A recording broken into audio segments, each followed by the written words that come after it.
สาวลาวปากดีอาศัยอยู่ที่เขมรตอบโต้แรงงานลาวที่เข้าข้างประเทศไทยไปชมคลิปกันครับสบายดีพ่อแม่พี่น้องกันสุขคนคลิปนี้ฝากถึงคนลาวที่เข้าข้างไทยก่อนที่สิไปเข้าข้างไทยถ้ามาพูดต้นปลายสาเหตุแล้วค่อยแนะนำให้อยู่ซื่อๆดีกว่าเพราะอยากให้ทุกคนถามตัวเองว่าถ้ามื้อนึงที่ว่ามีคนมาญาติเครื่องหรือว่าอันใดอันหนึ่งที่ตัวเองฮักที่สุดน่ะถ้ามีคนมาญาติเอาแล้วก็ว่าเป็นของค่อยทั้งที่เฮาเป็นเจ้าของน่ะและมีคนมาญาติเอาไปแล้วมันญาติบ่ได้แล้วผู้นั้นเอาทิ่มปะนี่มันทำให้มันเฮ็ดแตกหรือว่ามันเอาไปทิ่มต่างๆนานาและผู้เสียใจมันผู้ใดเฮาผู้เป็นเจ้าของมันบ่และผู้ถูกกระทำมันเสียใจผู้มากระทำมันดีใจเพ่งของมันหัวมันดีใจที่จริงหันพวกที่เข้าข้างไทยหันแมนส่วนหลายหันไปเฮ็ดเวียกอยู่ไทยสำหรับคนเราที่บ่ได้ไปเฮ็ดเวียกอยู่ไทยบ่ได้ไปหาเงินอยู่ไทยแล้วแม่นเจ้าเป็นกลางอยู่เป็นกลางอยู่ปิดมิดบ่ได้เข้าข้างไผแล้วก็กระเจ้าก็ฮู้ว่าเรื่องหันเป็นมาแนวใดแต่มันกระเจ้าบ่ได้เว้าบ่ได้ดาบที่จริงหันฮู้อยู่ว่าคนไทยหันสร้างกระแสเก่งปั่นกระแสเก่งทีนึงแต่ว่าคนลาวเขาก็ยังไปเชื่อตามที่ว่ามันปั่นกระแสออกมาเป็นกระแสที่ปลอมที่บ่แม่นความจริงกันยังพากันไปเชื่อไปหลงแล้วก็มันด่ากับบ่เจียค่อยอยากบอกว่าถ้าบ่ฮู้ต้นปลายสาเหตุเราก็ต้องเข้าข้างไผอยู่ซื่อๆดีกว่าเด้อนะครับผมนี่ก็คือสาวลาวที่อาศัยอยู่ที่ประเทศเขมรนะครับผมเนาะซึ่งเพิ่นเป็นหมอเนาะครับได้ไปเปิดคลินิกขายยาอยู่ที่ประเทศเขมรสงสัยติดเสื้อเขมรนะครับและไล่ออกมาตอบโต้แรงงานลาวที่เข้าข้างประเทศไทยให้ศึกษาข้อมูลดีๆและคนที่เข้าข้างประเทศไทยนั่นก็คือแรงงานลาวอยู่ในประเทศไทยสบายดีสวัสดีครับสวัสดี FC ทางฝั่งไทยฝั่งลาวนะครับผมวันนี้ก็มาอยู่ในช่องบ่าวลำซาแนลเส้นเก่าเส้นเคยนะครับผมนะครับพี่น้องฟังแล้วคิดเห็นกันแบบใดก็สามารถคอมเมนต์กันเข้ามาได้นะครับเกี่ยวกับพฤติกรรมและคำเว้าของสาวลาวคนนี้ที่อาศัยอยู่ที่ประเทศเขมร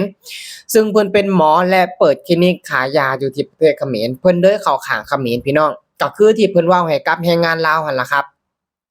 เพิ่นเว้าว่าส่วนมากคนที่เข้าข้างประเทศไทยก็คืออาศัยอยู่ที่ประเทศไทยและทำงานอยู่ในประเทศไทยก็คือแรงงานลาวและตอนนี้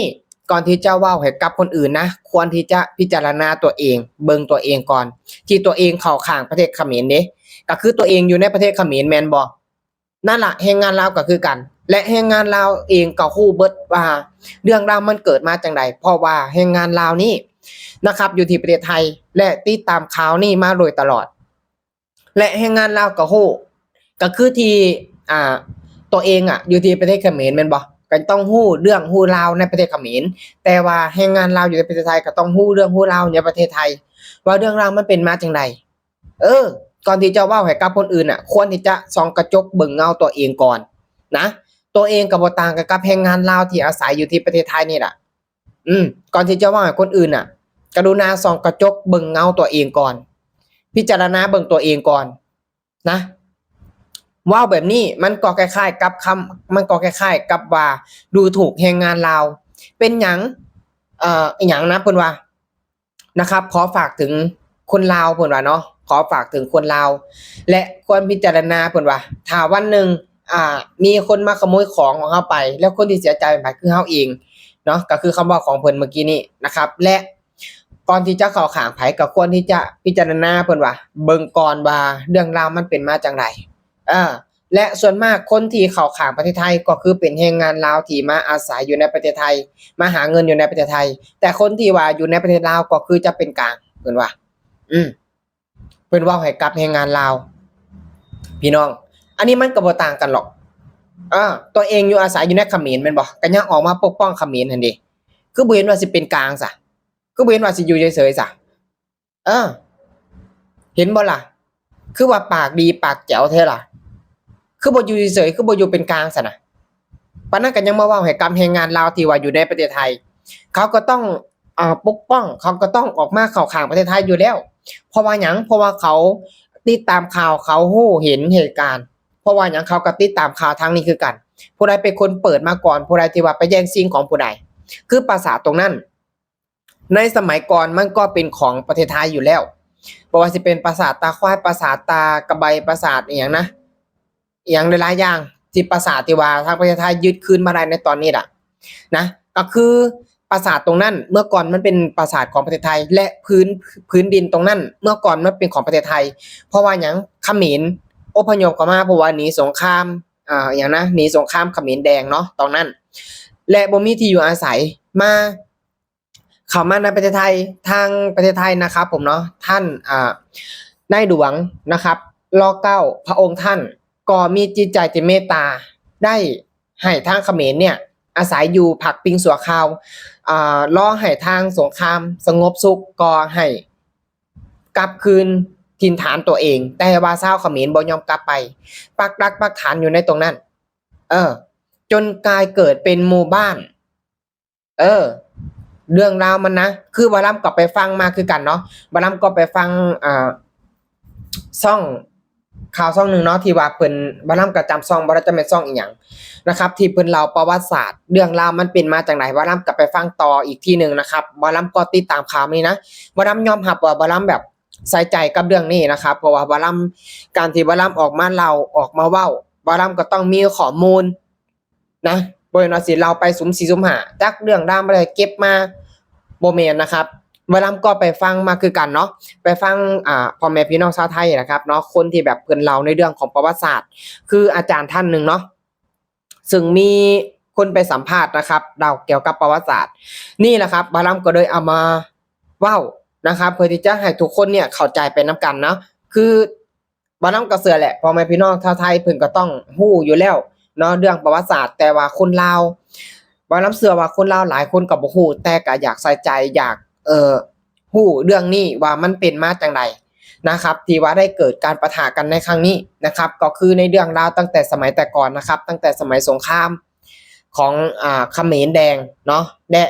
เฮ็ดให้ชาวเขมรเนี่ยอพยพหนีสงครามนะครับเข้ามาในประเทศไทยเนาะแล้วก็ทางประเทศไทยเพิ่นก็ให้ที่อยู่อาศัยนะครับก็คือช่วยเหลือทางประเทศเขมรแต่ว่าในวันนี้ทางเขมรกลับมาเนรคุณมาเข้ามาแล้วก็มาอยู่อาศัยเลยบ่ยอมถอยออกไปบ่ยอมขยับขยื่นไปทางใดเลยจนในตอนนี้นะครับทางประเทศไทยเนี่ยอยากได้แผ่นดินตัวเองคืนแต่ว่าชาวเขมรเนี่ยบ่ยอมมันก็เลยมีการอันนี้เกิดขึ้นพี่น้องนี่ล่ะครับเรื่องราวมันเป็นไปจังได๋ก็ขอฝากถึงเนาะสาวลาวปากแจ๋วที่ว่าอาศัยอยู่ในประเทศเขมร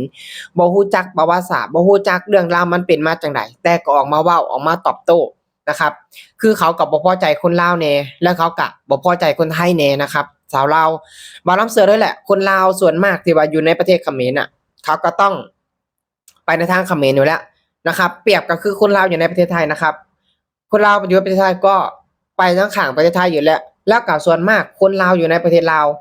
ก็ต้องส่วนมากก็ต้องมาในประเทศไทยอยู่แล้วเพราะว่าหยังเขาฮู้เขาเห็นนะครับต้นปลายสาเหตุมันเป็นมาจังไดก่อนที่จะเว้าหยังน่ะต้องเบิ่งตัวเองก่อนที่จะมาพาดพิงถึงแรงงานลาวอยู่ในประเทศไทยเนี่ยก็ต้องเบิ่งตัวเองก่อนตัวเองก็บ่ต่างกันกับแรงงานลาวอยู่ในประเทศไทยดอกตัวเองก็อยู่ในประเทศเขมรก็ยังเข้าข้างเขมรเว้นว่าสิเป็นกลางล่ะคือบ่เห็นว่าสิเป็นกลางปานนั้นเว้าให้คนอื่นปานนั้นเว้าให้แรงงานลาวที่ว่าอยู่ในประเทศไทยคือบ่เบิ่งตัวเองแน่นะว่าล่ะศูนย์พี่น้องศูนย์คักกับสาวลาวปากแจ๋วทุกคนเลยนะที่ว่าอยู่ในประเทศเขมรน่ะโอ้ยปากแจ๋วแบบสงสัยมันได้เสื้อสายเขมรมาติดใจเพราะว่ามันได้ของเขมรไปเด้เพราะว่ามันได้ผัวเขมรไปมันก็ได้เสื้อเขมรมาพี่น้องนะครับฟังแล้วก็ศูนย์คักพี่น้องศูนย์แฮงนะมาพาดพิงแบบนี้น่ะ